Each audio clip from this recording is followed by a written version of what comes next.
Topic है आपका ऊष्मी प्रसार। ठीक है, इकाई 8 तापमिति एवं ऊष्मी प्रसार। सबसे पहले अपन देखते हैं, है ना, ऊष्मा के बारे में तो सभी जानते हैं क्या है। ऊष्मा के बारे में सभी जानते हैं, है ना, कि ऊष्मा क्या है। ठीक है, दैनिक जीवन में देखते हैं, कभी हमें गर्माहट का अनुभव होता है, कभी हमें कोई चीज़ ठंडी लगती है, तो इसका कारण क्या है। ठीक, तो प्रत्येक इस पृथ्वी में जितने भी पदार्थ है ना, उसमें क्या ऊष्मा निहित होती है ना। जहाँ भी आपको गर्माहट या शीतलता का अनुभव होता है, वहाँ क्या होता है, ऊष्मा होता है। ठीक है, तो ऊष्मा, इसका अगर अपन आणविक सिद्धांत से अगर बात करें, है ना, तो प्रत्येक जो पदार्थ है वो किससे मिलकर बना होता है, अणुओं से, है ना, किससे मिलकर बनता है, अणुओं से। ठीक है, और प्रत्येक अणु क्या है, अनियमित गति करते रहता है। ठीक है, मतलब उसमें क्या उपस्थित है, गतिज ऊर्जा। ठीक है, गतिज ऊर्जा प्लस क्या, स्थितिज ऊर्जा प्रत्येक पदार्थ में होता है, गतिज ऊर्जा और स्थितिज ऊर्जा। ठीक है, तो जो अणुओं की अनियमित गति है उसके कारण जो गतिज ऊर्जा उत्पन्न हुई है वही क्या है, ऊष्मीय ऊर्जा की माप है। मतलब गतिज ऊर्जा अधिक होगी तो ऊष्मीय ऊर्जा क्या होगी, अधिक होगी, यदि कम होगी तो ऊष्मीय ऊर्जा कम होगी। ठीक है, एक प्रकार से अगर दूसरे अगर परिभाषा देखें इसकी, तो इस प्रकार से भी हो सकता है। अपन देखते हैं जैसे कि आप गर्म पानी को रखें और ठंडे पानी को रखें। ठीक है, दोनों को कनेक्ट कर दिए। ठीक, तो ताप का प्रसार किधर से किधर होगा,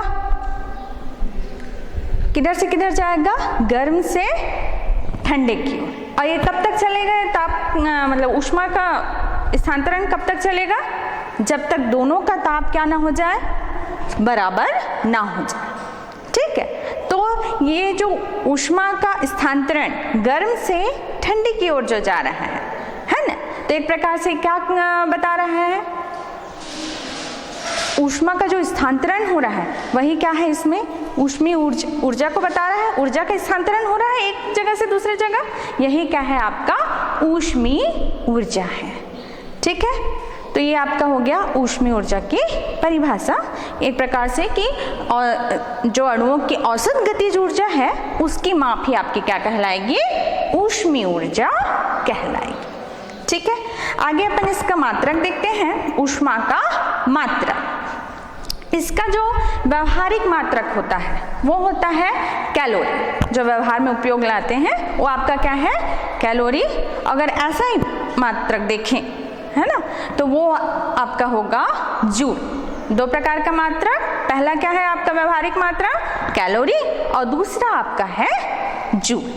ठीक है, तो ये है आपका कैलोरी की परिभाषा। किस प्रकार से लेंगे, जैसे 1 ग्राम जल को 1 अंश सेंटीग्रेड तक बढ़ाने में जो ऊष्मा है यूज हो रही है, ऊष्मा की जो मात्रा है वही क्या कहलाती है, आपकी 1 कैलोरी कहलाती है।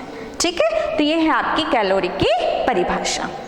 ठीक, अब इसका अगर ऊष्मा के अन्य मात्रक देखें तो अपन का ये हो जाएगा, जैसे एक बड़े मात्रक है ना, बड़े किलो कैलोरी बराबर आपका कितना हो जाएगा, 1000 कैलोरी। ठीक है, 1 किलो कैलोरी बराबर होता है 1000 कैलोरी। ठीक, उसी प्रकार यदि अपन 2 प्रकार के मात्रक बताया गया है, जूल और कैलोरी।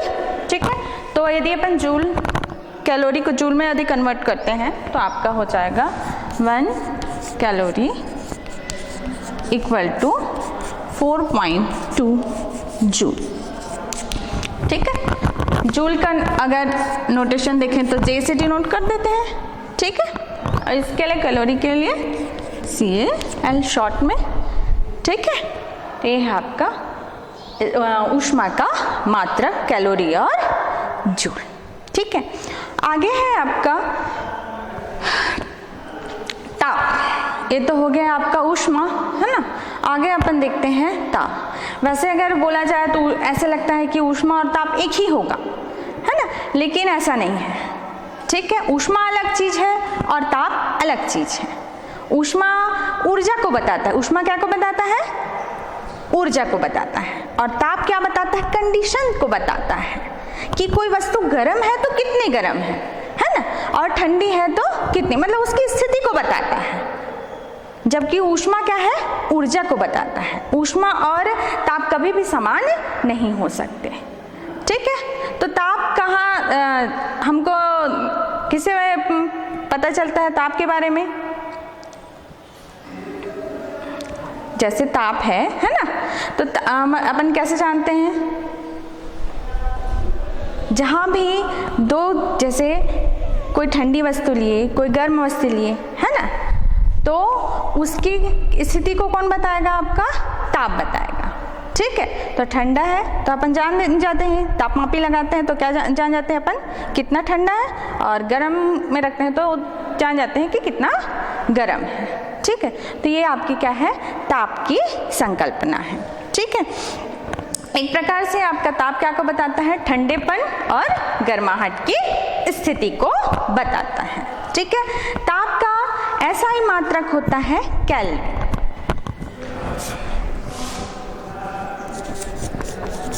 ताप का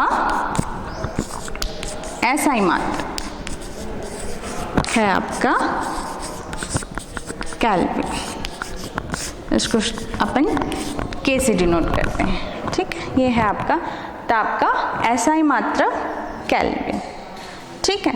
इसी आधार पर ताप किसी के गर्माहट या ठंडेपन को मापन के लिए, है ना, तापमापी का इन्वेंशन किया गया है, ठीक है। तो अपन देखते हैं तापमापी क्या है। तापमापी क्या है,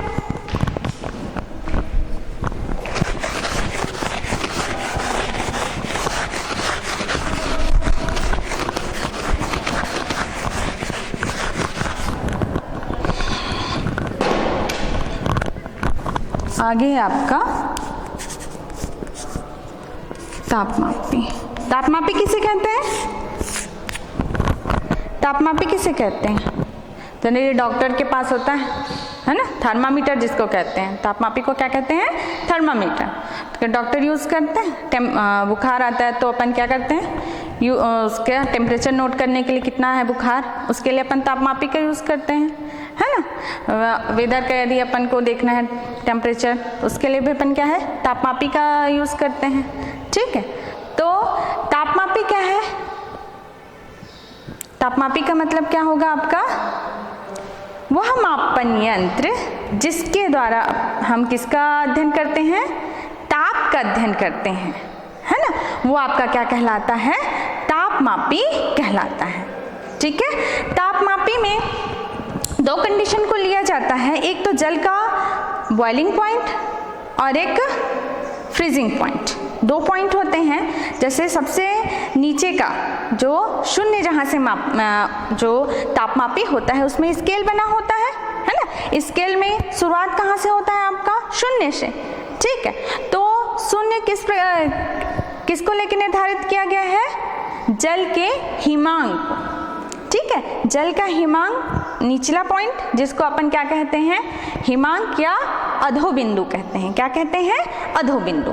और उसके ऊपर का जो सबसे ऊपर होता है वो आपका क्या होता है, जो जल का क्वथनांक जिसको कहते हैं, बॉइलिंग पॉइंट या क्वथनांक, ठीक है। तो क्वथनांक होता है सबसे ऊपर, तो जल का क्वथनांक कितना होता है, 100, और हिमांक कितना होता है, 0, ठीक है। तो सबसे उसका जब स्केल बनाया जाता है तो उसका अधो बिंदु लिया जाता है 0, और ऊर्ध्व बिंदु सबसे ऊपर का जो बिंदु होता है वो जल का क्वथनांक होता है, जिसको क्या कहते हैं, ऊर्ध्व बिंदु, मतलब 100, ठीक है। ये दो कंडीशन को लेके क्या है, स्केलिंग की जाती है, ठीक है। तो दो बिंदु को ध्यान में रखते हैं, तो इसके आधार पर विभिन्न प्रकार के तापमापी बनाए गए हैं, अलग अलग वैज्ञानिकों के द्वारा।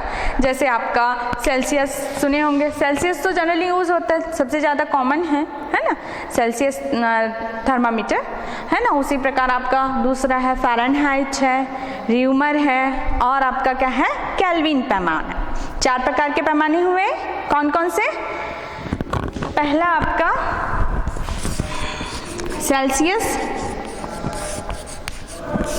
सेल्सियस पैमाना, दूसरा है आपका फ़ारेनहाइट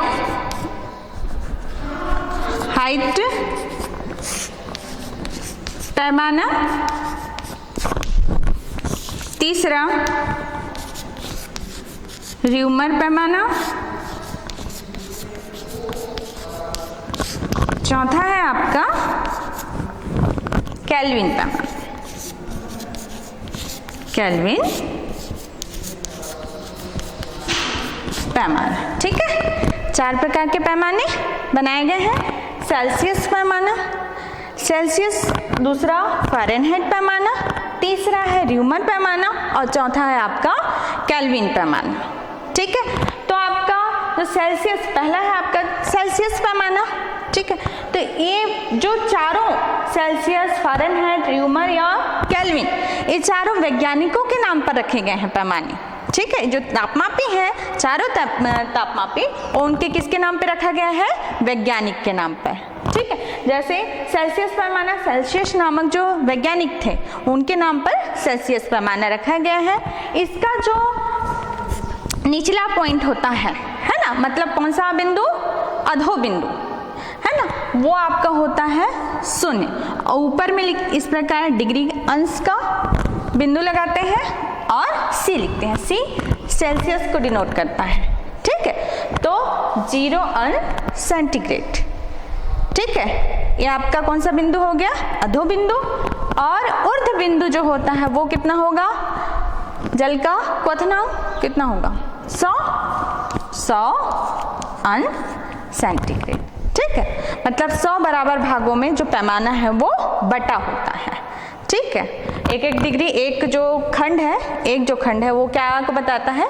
1 डिग्री को बताता है, ठीक है। तो 1 अंश सेंटीग्रेड, ठीक। दूसरा है आपका क्या है? फ़ारेनहाइट पैमाना। फ़ारेनहाइट पैमाना भी वैज्ञानिक फ़ारेनहाइट के नाम पर रखा गया है, ठीक है। इसमें जो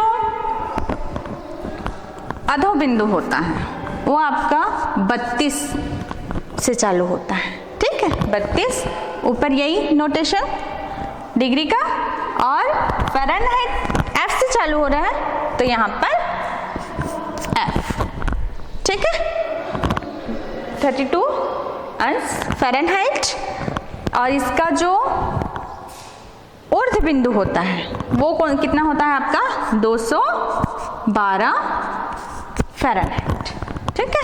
32 फ़ारेनहाइट से 212 फ़ारेनहाइट, मतलब कितना हो गया टोटल? कितने खाने होंगे इसमें?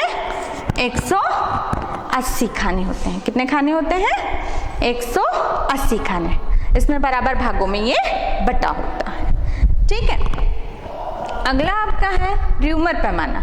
र्यूमर पैमाना में आपका र्यूमर के वैज्ञानिक के नाम पर रखा गया है, ठीक है।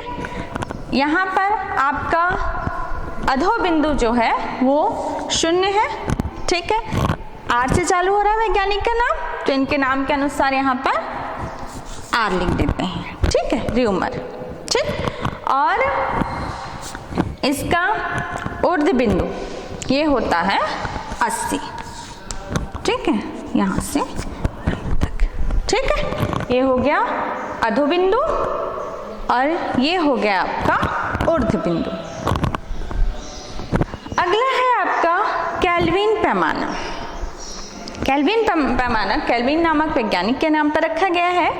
इसका जो अधो बिंदु होता है वो आपका है 273.15, ठीक है। केल्विन के नोटेशन है, केल्विन से 373.15 केल्विन, ये है आपका, अधोबिंदु और ऊर्ध्व बिंदु।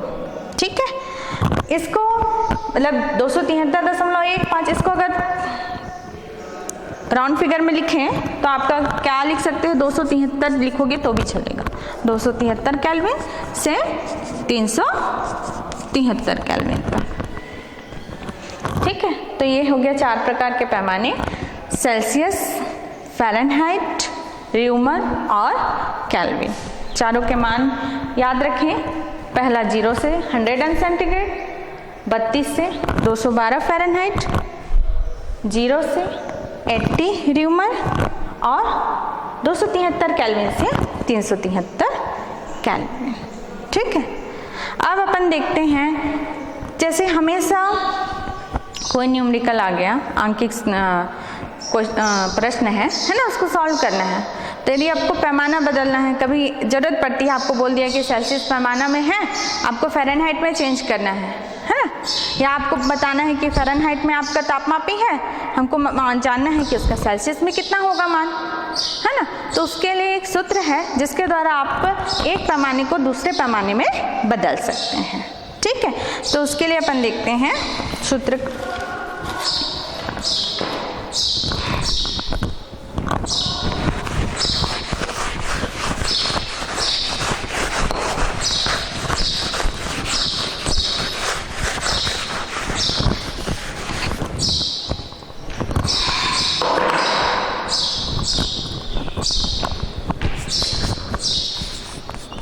एक पैमाने के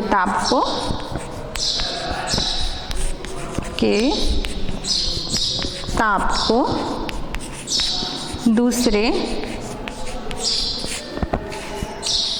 पैमाने में रूपांतरित करना।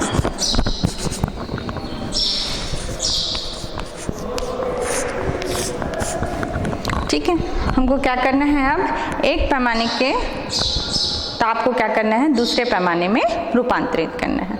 तो इसके लिए सूत्र है, एक पैमाने का ताप ऋण अधोबिंदु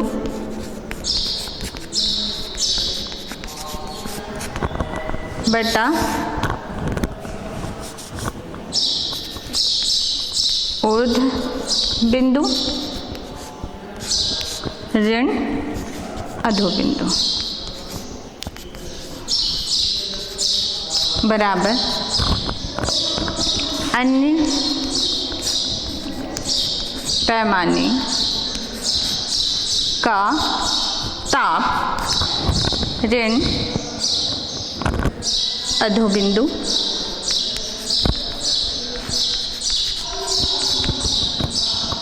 बटा ऊर्ध्व बिंदु ऋण अधोबिंदु।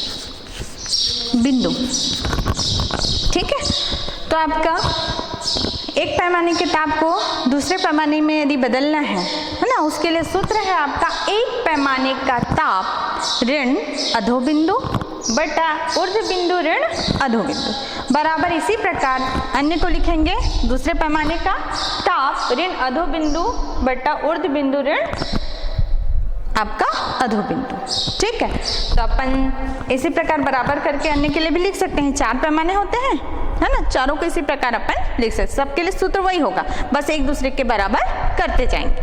ठीक है, तो अपन इसको लिखें, एक पैमाने का ताप, तो सबसे पहला आपका कौन सा है, सेल्सियस।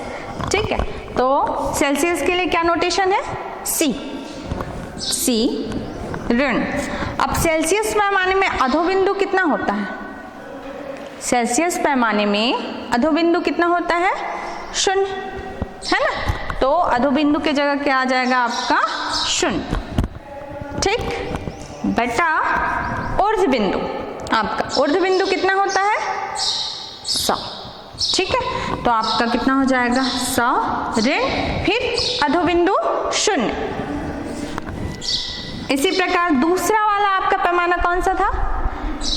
फ़ारेनहाइट।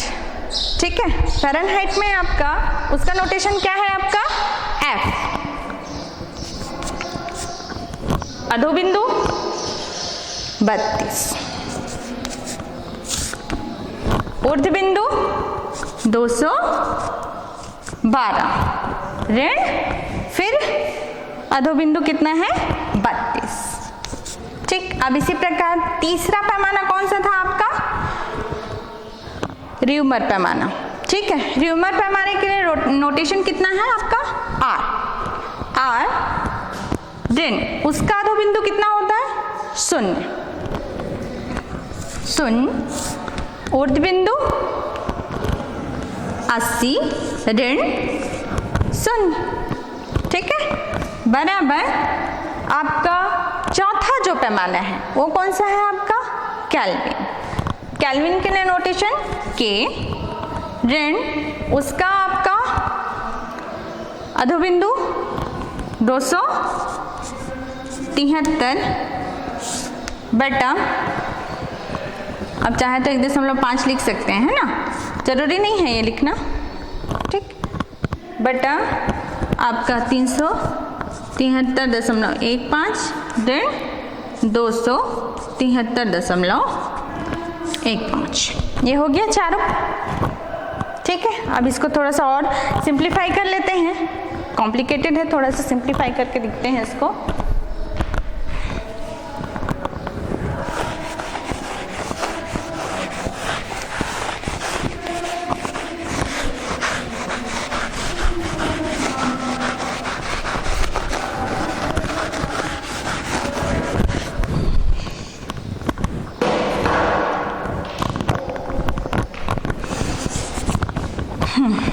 क्या हो गया अब यहाँ पे? C -0 C ही होगा बटा 100 बराबर F 32 बटा, यहाँ पर कितना हो जाएगा? इसको घटाओगे तो 180 बराबर R बटा 80 बराबर K 273.15 बटा, इन दोनों को घटाओगे तो कितना आएगा आपका? 100। तो ये आ गया 100। ठीक है, अब सभी में अपन 20 का गुणा कर देते हैं सभी पक्षों में, तो 20 से भाग दे देंगे इसका, कितना आ जाएगा? कितना आएगा? 20 से भाग देंगे 100 को तो कितना आएगा? 5 बार में जाएगा, 20 पंचे 100। इसी प्रकार ये आपका कितना जाएगा? 9।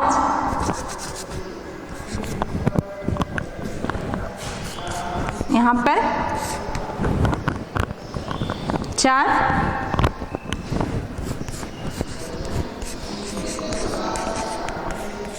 बटा, यहाँ पे भी कितना आ जाएगा? 5। ठीक है, तो ये हो गया आपका सिंप्लीफाई। तो ये है आपका सूत्र, एक पैमाने को दूसरे पैमाने में बदलने का सूत्र।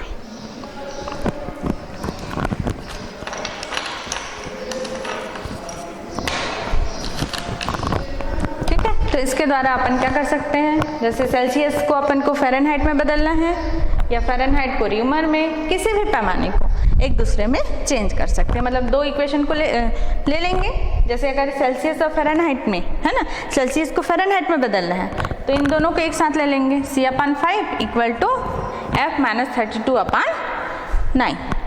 ठीक है, उसी प्रकार किसी भी को आपको एक दूसरे में बदलना है तो दो पदों को आप ले लोगे और उसको आप हल करेंगे तो आपका एक पैमाना दूसरे पैमाना में बदल जाएगा। ठीक, तो अपन कुछ उदाहरण से देखते हैं किस प्रकार कर सकते हैं इसका उपयोग।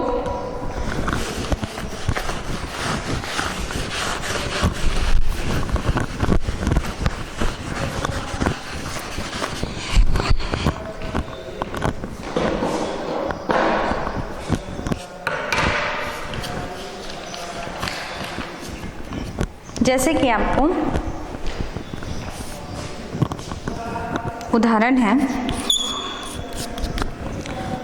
-73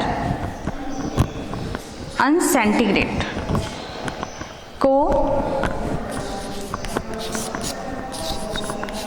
केल्विन पैमाना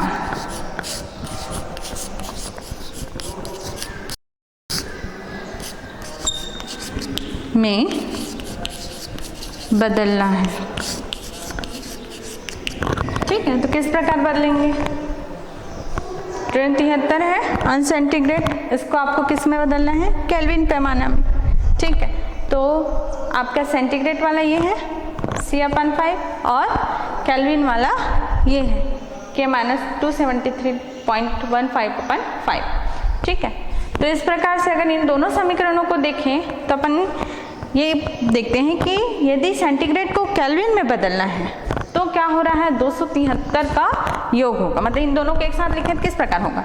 C/5 = K, इसको राउंड फिगर में लिख देते हैं, 273 ही लिख देते हैं, 273/5, 5 तो कैंसिल हो जाएगा उसका।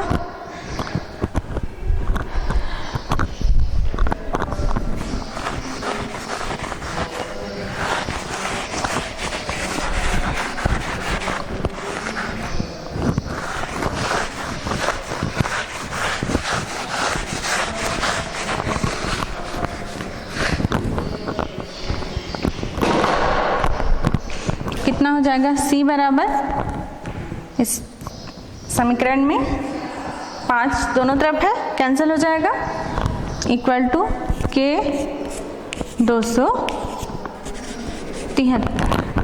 ठीक है, यदि अपन सेंटीग्रेड जो है उसको यदि केल्विन में बदलते हैं तो 273 क्या हो जाएगा? इधर आ जाएगा, तो योग के रूप में। मतलब केल्विन में यदि बदलना है सेंटीग्रेड को तो अपन क्या करेंगे? 273 का योग करेंगे। ठीक है, तो इस स्थिति में आपका इसको दूसरे तरह भी सूत्र लिख सकते हैं, है ना? T अंश सेंटीग्रेड है, इसका अन्य सूत्र है इसका सेंटीग्रेड को केल्विन में बदलने का। T अंश सेंटीग्रेड बराबर हो जाएगा 273 T केल्विन, है ना?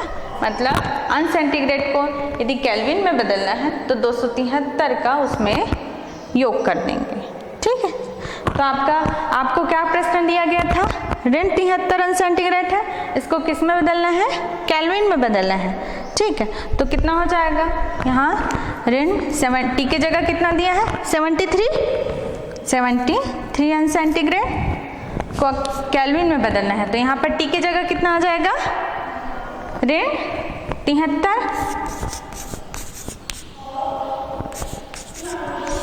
केल्विन। तो आपका आएगा यहाँ पे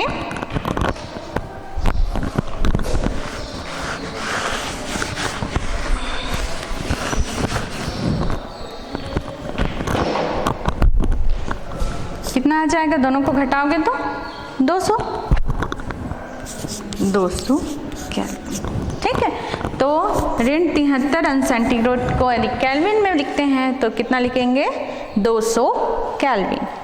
ठीक है, तो ये एक उदाहरण है आपका कि किस प्रकार सेंटीग्रेड को केल्विन में बदल रहे हैं। इसी प्रकार कोई भी क्वेश्चन हो आपको, इन जो फार्मूले लिखाए गए हैं, है ना, उनमें से किसी भी दो पदों को एक को यदि दूसरे में चेंज करना है ना, तो उन दो पदों को लेके अपन चेंज कर सकते हैं। ठीक है, तो इसी प्रकार अन्य आप सॉल्व कर सकते हैं। आगे है आपका इसी पर आधारित एक अन्य तापमापी जिसको कहते हैं प्रामाणिक हाइड्रोजन गैस तापमापी। ठीक है, तो अगला आपका टॉपिक है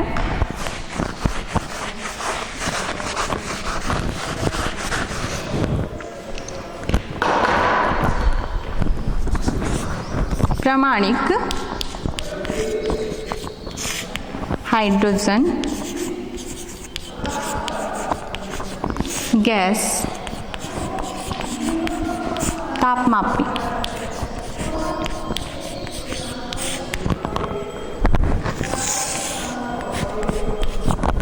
ठीक है, आपके 4 तापमापी तो मेन है ना। प्रामाणिक मतलब आप प्रामाणिक रूप में ही लोगे, इसका जनरल यूज नहीं है, ठीक है। मतलब अन्य तापमापी का जो स्केल बनाया जाता है, उसका जो स्केल बनाने के लिए अंकन जो किया जाता है ना, उसके लिए इसका यूज किया जाता है। हाइड्रोजन गैस है ना, तो इसमें क्या यूज हो रहा है आपका इस तापमापी में? हाइड्रोजन गैस, ठीक है। गैस का क्योंकि ऊष्मीय प्रसार इजली होता है, आसानी से होता है ना, तो उसकी गणना क्या है, आसानी से किया जा सकता है, ठीक है। तो ये है आपका प्रामाणिक हाइड्रोजन गैस तापमापी, ठीक है। इसका सिद्धांत किस सिद्धांत पे है?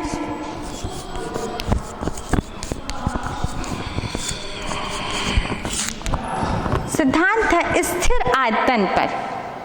आपका क्या है? स्थिर आयतन पर दाब में परिवर्तन, ठीक है। आपको क्या रखना है? आयतन को स्थिर रखना है और किस में परिवर्तन करना है? दाब में परिवर्तन, ठीक है। तो इससे आधारित आप लोगों ने पिछला जो आपका चैप्टर है उसमें आप लोगों ने दाब का नियम पढ़ा होगा, है ना। दाब का नियम क्या कहता है? 3 नियम थे उसमें। बॉयल का नियम है ना, उसके बाद आपका क्या है? चार्ल्स का नियम है, और तीसरा नियम था आपका दाब का नियम, जिसमें से आपका बॉयल का नियम किसके लिए था? स्थिर ताप के लिए था, है ना। दूसरा आपका चार्ल्स का नियम है, वो स्थिर दाब पर है, ठीक है। और तीसरा जो नियम है आपका दाब का नियम है, जो स्थिर आयतन पे दाब में परिवर्तन है, ठीक है। तो दाब का नियम क्या कहता है? यदि हम क्या करें, किसी भी गैस के आयतन को स्थिर रख के उसके निश्चित द्रव्यमान के ताप को 1 अंश सेंटीग्रेड यदि बढ़ाएं तो उसका दाब कितना बढ़ जाता है? 0 अंश सेंटीग्रेड का 1/273वां भाग बढ़ जाता है। कितना बढ़ जाता है? 0 अंश सेंटीग्रेड ताप पर जो दाब है ना, उसका 1/273वां भाग, 1/273वां भाग बढ़ जाता है, ठीक है। ये आपका क्या कहलाता है? दाब का नियम कहलाता है, ठीक है। इसी नियम पर इसमें आपका आधारित है प्रामाणिक हाइड्रोजन गैस तापमापी। इसमें आपको क्या करना है? आयतन को, गैस का जो आयतन है उसको क्या करना है? स्थिर रखना है, और किस में परिवर्तन करना है? दाब में परिवर्तन करना है। मतलब ताप बढ़ाते जाओगे तो किस में परिवर्तन होगा? आपका दाब में परिवर्तन होगा, ठीक है। तो ये आपका क्या कहलाता है? प्रामाणिक हाइड्रोजन गैस तापमापी। तो सबसे पहले इसका डायग्राम देखते हैं किस प्रकार का है।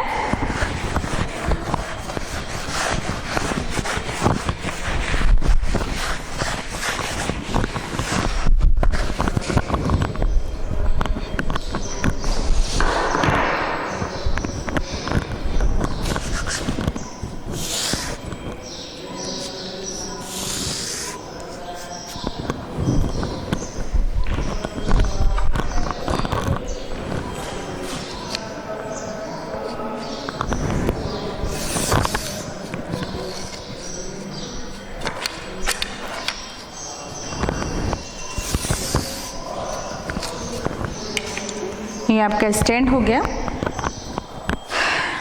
यहाँ पर 2 ट्यूब हैं।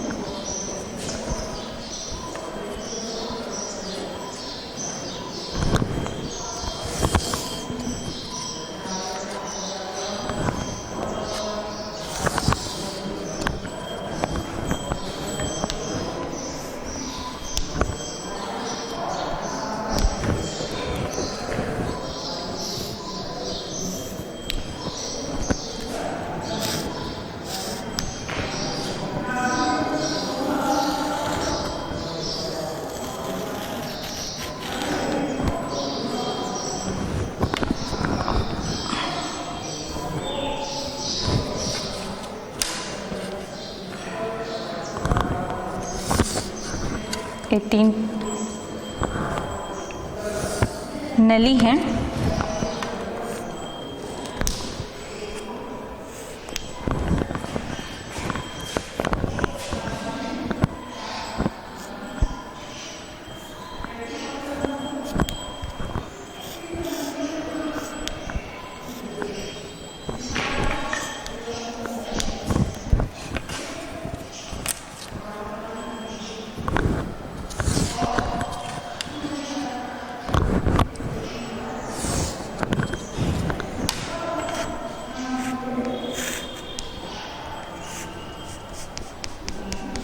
इस प्रकार के 3 मोटी नलियां हैं। यहाँ पे सभी में पारा भरा हुआ है।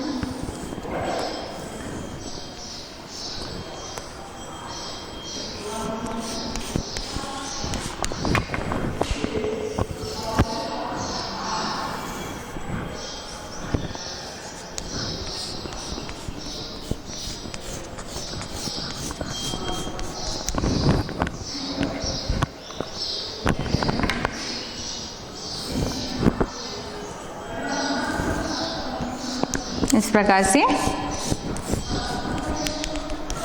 सभी में पारा भर देते हैं, सभी नलियों में। यहाँ पर एक संकेतक लगा हुआ है, स्केल बना हुआ।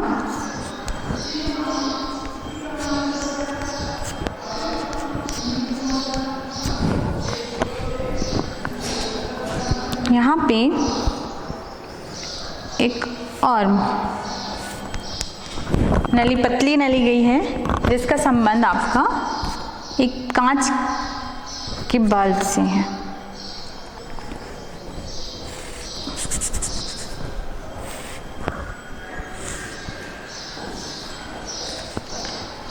कांच का ये बल्ब है।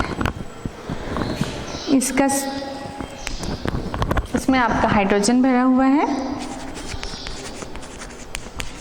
हाइड्रोजन इसमें है आपका। यहाँ पे आपका सबको जोड़ देते हैं।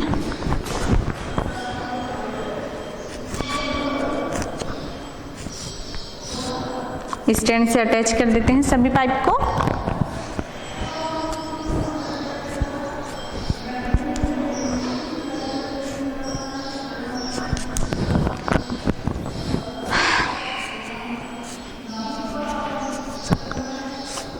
तीनों पाइप को अपने स्टैंड से अटैच कर दिए। यहाँ पर एक पतली सी पाइप और गई है।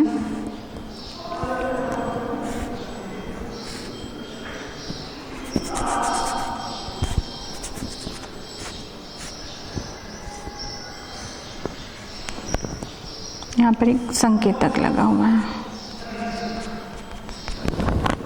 ठीक है, ये बैरोमीटर की तरह कार्य करता है आपका।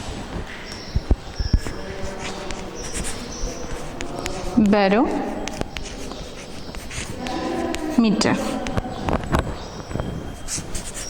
यहाँ पर हाइड्रोजन गैस ए, ये मोटी नली बी, तीसरी नली सी, ये डी और ये भाग आपका ई।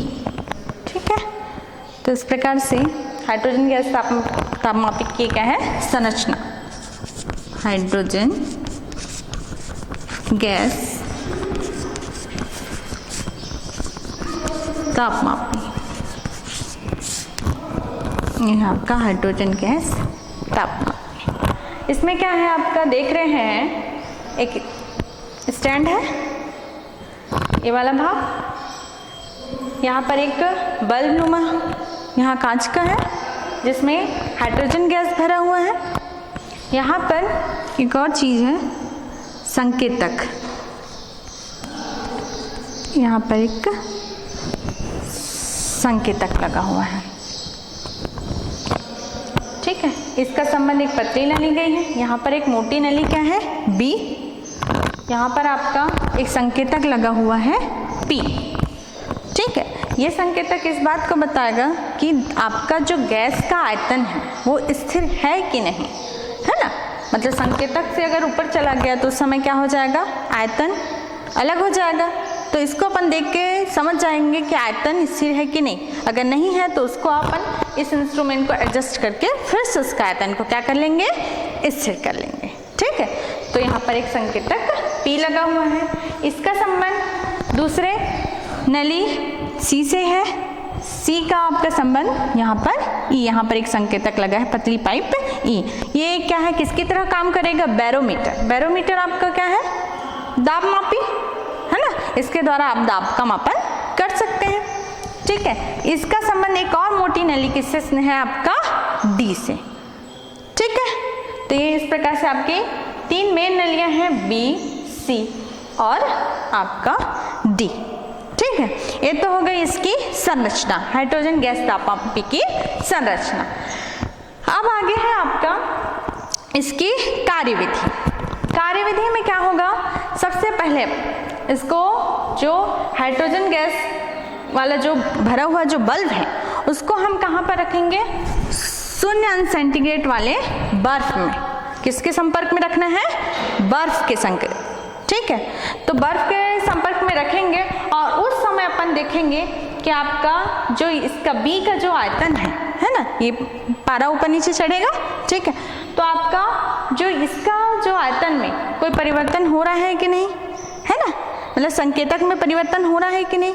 यदि हो रहा होगा, है ना, तो उस समय क्या करेंगे अपन, D को एडजस्ट करके, D को ऊपर नीचे करके इसको फिर संकेतक के बराबर ले आएंगे। ठीक है, उस समय देखेंगे कि E और जो B है दोनों के जो पारे के तल में कितना अंतर है ना। जो पारे के तल में अंतर होगा वही किसके बराबर होगा, 0 अंश सेंटीग्रेड पर दाब P0 के बराबर होगा। ठीक है, पहला काम करेंगे ये। दूसरा अब आपको क्या काम करना है, 100 अंश सेंटीग्रेड, मतलब जल का भाप, जो भाप होता है वो कितने अंश सेंटीग्रेड का होता है, 100 अंश सेंटीग्रेड। तो इस बल्ब को किसके संपर्क में रखेंगे, किसके संपर्क में रखना है आपको, भाप के, है ना। तो भाप के संपर्क में रखेंगे तो फिर से इसमें परिवर्तन होगा, है ना। उसको फिर अपन क्या करेंगे, जो D वाला पाइप है उसके द्वारा अपन क्या करेंगे, एडजस्ट करेंगे। ठीक है, तो उस स्थिति में फिर से अपन नोट करेंगे E और B का लेवल, है ना, दोनों के लेवल में कितना अंतर है। ठीक है, यही अंतर आपका किसके बराबर होगा, 100 अंश सेंटीग्रेड पर दाब कितना होगा, P100, है ना, मतलब 100 अंश सेंटीग्रेड पर दाब P100। ठीक है, अब ये दो काम हो गया। पहला अपन कर दिए 0 अंश सेंटीग्रेड पर दाब ले लिए और दूसरा अपन कर लिए 100 अंश सेंटीग्रेड पर। ठीक है, अब अपन को क्या करना है, किसी अन्य जिसका हमको ताप नहीं मालूम है कितना ताप है ना, उस पदार्थ को अपन क्या करेंगे, इस बल्ब के संपर्क में रखेंगे। ठीक है, उस कंडीशन में मान लीजिए T अंश सेंटीग्रेड है, अभी हमको ताप नहीं मालूम है ना, तो मान लीजिए कि उसका ताप कितना है, T अंश सेंटीग्रेड है। उस स्थिति में हम इसका फिर से इसके लेवल में परिवर्तन होगा तो इसको अपन D से क्या फिर से एडजस्ट करेंगे। ठीक है, ऊपर नीचे करके। उस स्थिति में फिर से E और B का जो है लेवल में जो अंतर है उसको फिर से नोट करेंगे। ठीक है, तो वो आपका क्या होगा, T अंश सेंटीग्रेड पर दाब P। ठीक है, तो आपको तीन चीजें नोट करना है, एक 0 अंश सेंटीग्रेड पर दाब, दूसरा 100 अंश सेंटीग्रेड पर दाब और तीसरा है आपका जो आपको नहीं मालूम जिसका ताप, उसका मान लीजिए उसका ताप T अंश सेंटीग्रेड है तो T अंश सेंटीग्रेड पर दाब। तो दाब तो पता चल जाएगा, भले ताप नहीं मालूम है पर दाब इसके द्वारा अपन पता लगा सकते हैं। ठीक है, तो इसके द्वारा ये तीनों चीजें अपन नोट कर लेंगे। फिर आपका इसका सूत्र है, आप लोगों ने दाब के नियम में सूत्र निकाला होगा, उसी के द्वारा अपन निकालेंगे।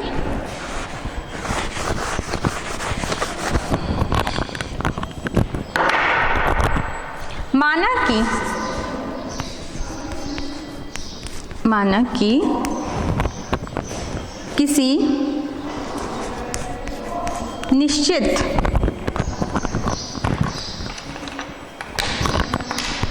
किसी निश्चित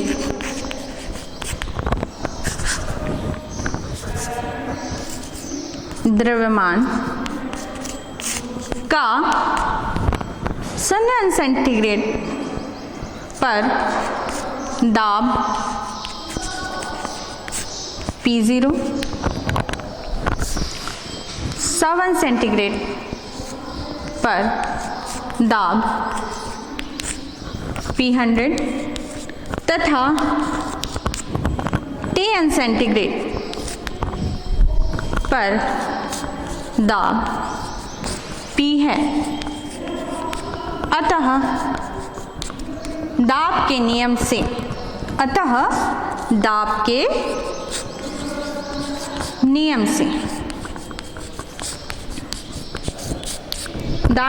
से सूत्र आपका होता है, उसमें आप लोगों ने देखा है ना, P100 equal to P0 1 plus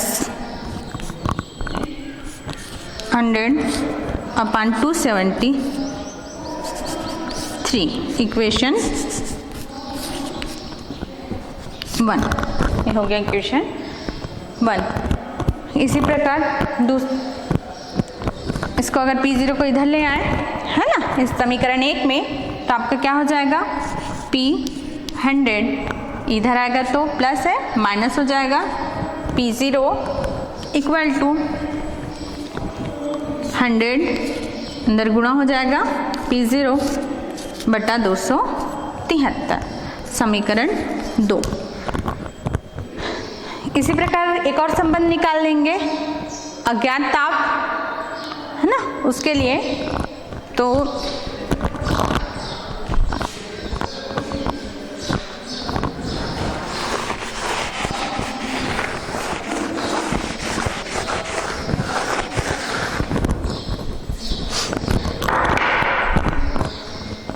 अज्ञात ताप के लिए हो जाएगा P बराबर P0 1 प्लस, उसका ताप नहीं मालूम, इसका ताप मालूम था 100, इसलिए 100 लिखे यहाँ T के जगह, यहाँ T ही रखेंगे, T बटा 273। फिर से इसमें जिस प्रकार से किए हैं उसी प्रकार से इसमें भी करेंगे। P0 को इधर ले आइए, P minus P0 equal to, यहाँ अंदर गुणा हो जाएगा P0 का, तो आपका P0 T बटा 273, ये समीकरण कितना हो गया, 3, समीकरण 3। ठीक है, अब समीकरण 2 को 3 से भाग देने पर कितना हो जाएगा, समीकरण 2 को 3 से भाग देने पर दीजिए, भाग कितना होता है,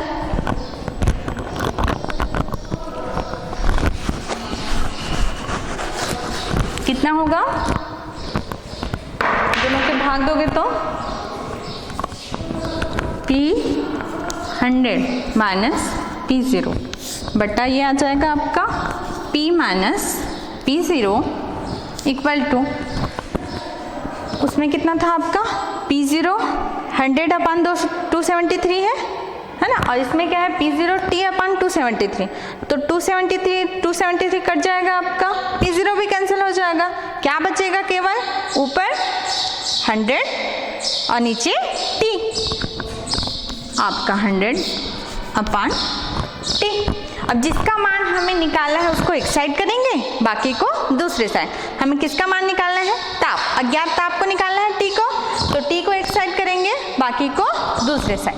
तो आपका क्या हो जाएगा, T इक्वल टू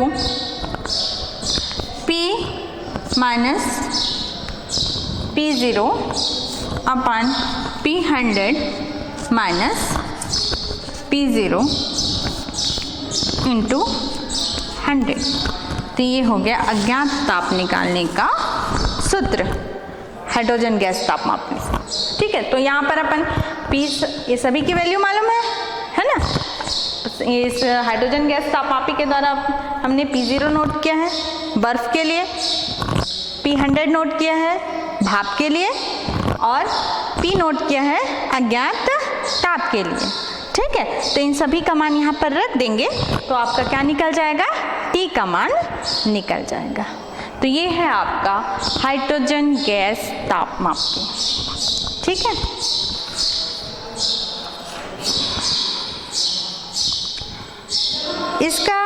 इसको प्रामाणिक हाइड्रोजन गैस तापमापी पहले ही बोल चुके हैं।